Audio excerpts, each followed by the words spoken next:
2월 21일 월요일. 무엇 때문에 웃는가? 신경내과학자 소피 스캇은 지식, 기술, 예술 강연인 테드 컨퍼런스에서 우리는 왜 웃는가? 라는 주제로 발표를 한 적이 있습니다. 이 강연에서 소피는 사람들이 크게 오해하고 있는 웃음의 3가지 상식에 대해서 다음과 같이 말했습니다. 첫째, 사람뿐 아니라 동물도 웃는다. 생각 외로 많은 동물들이 서로 소통을 하며 웃기도 합니다. 대부분의 포유류가 웃으며 심지어 쥐도 웃을 줄 압니다. 둘째, 사람들은 재밌을 때만 웃는다. 하지만 웃음의 영향을 받는 건 재미있는 상황보다 함께 있는 사람의 숫자입니다. 같은 코미디 영화를 봐도 함께 보는 사람이 많을수록 웃음의 빈도가 더 많고 강도도 컸습니다. 셋째, 뇌는 가짜 웃음을 구분하지 못한다. 억지로 웃으면 좋다는 말이 그래서 나왔습니다. 하지만 뇌는 진짜 웃음과 가짜 웃음을 명확히 구분합니다. 그러나 여전히 억지로라도 웃는 것이 건강에는 조금이라도 더 좋습니다. 박사의 연구에 따르면 사람들은 정말로 웃겨서 웃기보다는 사람과의 관계 때문에 웃는다고 볼 수 있습니다. 사람들의 관계 속에서 웃음이 가득한 관계를 만드십시오. 얼굴의 표정은 마음의 표현입니다. 표정을 바꾸면 마음도 바뀝니다. 웃음은 얼굴의 꽃입니다. 성경은 항상 기뻐하라고 합니다. 기쁨의 표현이 바로 얼굴에 피는 꽃, 웃음입니다. 오늘의 말씀. 우리가 감사함으로 그 앞에 나아가며 시를 지어 즐거이 그를 노래하자. 시편 95편 2장. 오늘의 찬송 91장 슬픈 마음 있는 사람. 오늘의 만나 주님 때문에 웃고 주님 때문에 기뻐하게 하소서. 먼저 웃음을 줄 수 있는 바르고 유쾌한 사람이 됩시다. 2월 22일 화요일. 축복을 기다림. 방콕에 인기 있는 한식당은 지난 수년간 매일 조금씩 채워가며 계속 끓여온 육수로 만든 수프를 제공합니다. 영원한 국이라 불리는 이 방식은 중세 때부터 유래되었습니다.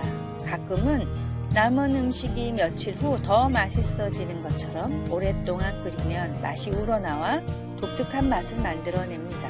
그 식당은 태국에서 가장 맛있는 육수로 여러 번 상을 받았습니다. 좋은 일들은 종종 시간이 오래 걸리곤 하지만 사람들은 기다리는 것을 힘들어합니다. 성경 곳곳에도 어느 때까지리이까? 라는 질문이 등장합니다. 하박국 선지자가 이에 맞는 예입니다. 그는 하박국서를 이런 질문으로 시작합니다. 여호와여, 내가 부르짖어도 주께서 듣지 아니하시니 어느 때까지리이까? 하박국은 하나님이 무자비한 바벨론 왕국의 침략을 통해 그의 나라 유다를 심판하신다는 것을 예언하면서 남을 착취하는 부패한 백성이 번성하는 것을 하나님이 어떻게 그냥 내버려 두시는지를 놓고 씨름했습니다. 그러나 하나님은 소망을 주시며 그분의 때에 다시 회복하시겠다고 약속하셨습니다. 이 하나님의 도움의 묵시는 정한 때가 있나니 비록 더딜지라도 기다리라. 지체되지 않고 반드시 응하리라. 바벨론 포로 생활은 70년 동안 이어졌습니다. 인간의 셈으로는 긴 시간이지만 하나님은 언제나 신실하시고 그분의 말씀을 지키십니다. 하나님의 가장 큰 축복에 어떤 것은 오래 걸릴 수 있습니다. 비록 더딜지라도 계속 그분을 바라보십시오. 하나님은 완전한 지혜와 돌보심으로 모든 축복을 준비하십니다. 하나님은 기다리면 언제나 좋은 것을 주십니다. 하나님께 어떤 축복을 기다리고 계십니까? 축복이 언제 임하든 관계없이 그분을 어떻게 경배하시렵니까? 말씀. 비록 더딜지라도 기다리라. 지체되지 않고 반드시 응하리라. 하박국 2장 3절. 찬송 366장 어두운 내 눈 밝히사. 기도.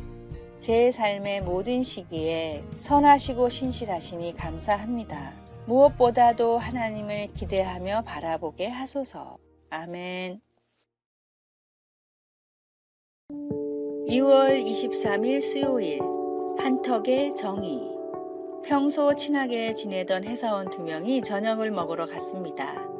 크게 한턱 쏘겠다는 친구의 말에 고급 식당을 갔는데 계산을 할 때가 되니 100만 원이 넘는 돈이 나왔습니다. 생각보다 액수가 크자 저녁을 사겠다던 친구는 당황해서 돈을 나눠서 내자고 했습니다. 그러나 친구는 한턱을 내겠다고 했으니 무조건 내가 사라고 했습니다. 사소한 말다툼으로 시작된 이 일은 법원까지 가게 되었습니다. 과연 한턱을 어떻게 정의할까가 문제였습니다. 법원은 숙고 끝에 다음과 같이 판결을 내렸습니다. 20만 원은 한턱을 내겠다는 사람이 혼자 내고 나머지 80만 원은 40만 원씩 나누어 낼 것. 20만 원은 두 남자가 처음 주문한 음식의 가격입니다. 한턱을 식당에 들어가서 맨 처음 주문한 음식들로 정의한 것입니다. 이 이야기는 서울 남부지방법원에서 실제 있었던 일로 당시 솔로몬의 판결로 불리며 언론에 실렸고 이후 다른 재판에서 한턱의 기준이 되는 판례로도 사용되고 있다고 합니다. 세상의 기준은 때때로 애매하고 변할 때가 많지만 구원의 기준은 명확합니다. 모든 사람에게 필요한 구원은 믿음만으로 누구나 받을 수 있고 그 효력은 영원합니다. 예수님을 믿는 것은 어렵거나 힘든 일이 결코 아닙니다. 마음으로 믿고 입으로 다음과 같이 고백하면 됩니다. 나는 예수님을 구주로 마음에 받아들이며 그분을 믿습니다. 오늘의 말씀, 다른 이로서는 구원을 받을 수 없나니 천하 사람 중에 구원을 받을 만한 다른 이름을 우리에게 주신 일이 없음이라 하였더라.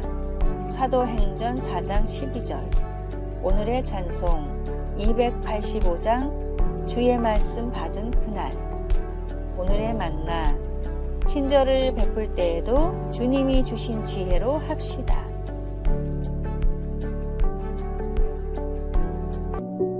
2월 24일 목요일 동물들의 불평. 불평에 대한 페르시아 지역의 한 우화입니다. 숲속에서 닭과 쥐 그리고 토끼가 함께 살고 있었습니다. 세 동물은 각자 잘할 수 있는 일들을 맡아서 했습니다. 토끼는 요리를 하고 쥐는 물을 길어왔고 닭은 땔감을 모았습니다. 그런데 하루는 땔감을 줍는 닭에게 까마귀가 날아와 말했습니다. 바보같이 왜 혼자 가장 힘든 일을 하고 있니? 나라면 땔감을 줍지 않고 편하게 물을 길어올 텐데. 이 말을 들은 닭은 집으로 오자마자 자기 일이 가장 힘들다고 불만을 털어놨습니다.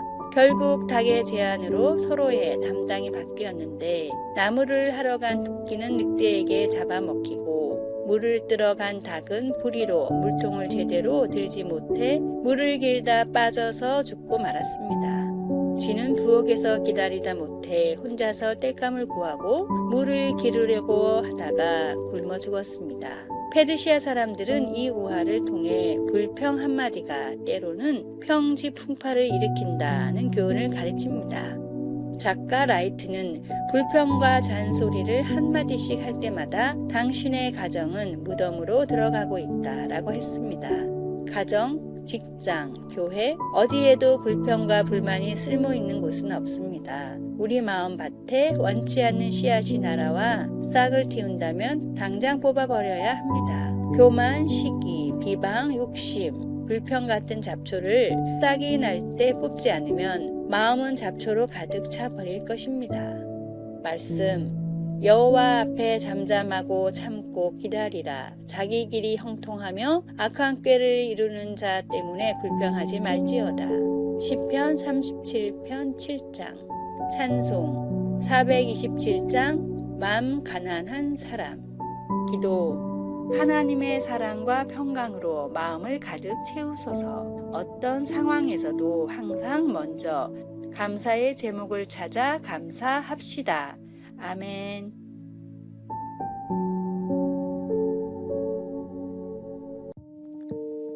(2월 25일) 금요일 행복 총량의 법칙. 독일의 작곡가 베토벤은 사랑했던 여인이 떠나고 난청이 찾아오면서 한때 절망에 빠졌습니다.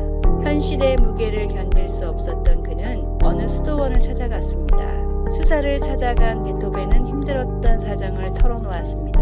그리고 나아갈 길에 대한 조언을 간청했습니다. 고민하던 수사는 방으로 들어가 나무 상자를 들고 나와 말했습니다. 여기서 유리구슬 하나를 꺼내보게. 베토벤이 꺼낸 구슬은 검은색이었습니다. 수사는 다시 상자에서 구슬을 하나 꺼내보라고 했습니다. 이번에도 베토벤이 꺼낸 구슬은 검은 구슬이었습니다. 그러자 수사가 말했습니다. 이보게, 이 상자 안에는 10개의 구슬이 들었는데 8개는 검은색이고 나머지 2개는 흰색이라네. 검은 구슬은 불행과 고통을, 흰 구슬은 행운과 희망을 의미하지.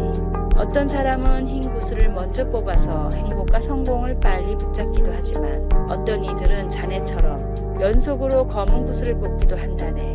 중요한 것은 아직 8개의 구슬이 남아있고 그 속에 분명 흰 구슬이 있다는 거야. 행복 총량의 법칙이라는 것이 있습니다. 인생을 살면서 누구에게나 같은 양의 행복이 찾아온다는 것입니다. 따라서 이제까지 고통스러운 일만 많았다면 이렇게 생각하십시오. 앞으로는 행복할 일만 남았다. 이것이 고통 속에서도 희망을 품을 수 있는 이유입니다. 오늘의 말씀, 범사에 감사하라. 이것이 그리스도 예수 안에서 너희를 향하신 하나님의 뜻이니라.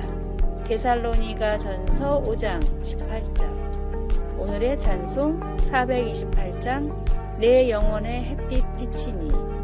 오늘의 만남, 영화의 끝이 해피엔딩이라는 것을 알면 중간에 어떤 고난도 편하게 감상할 수 있습니다. 죽음 뒤에 천국행이 보장된 그리스도인들은 불행 뒤에도 행복 뒤에도 모두 하나님의 뜻이 있음을 믿으면 됩니다. 아래의 빨간색 글자 구독을 누르시어 더 많은 전도의 열매를 맺으시기를 기도합니다.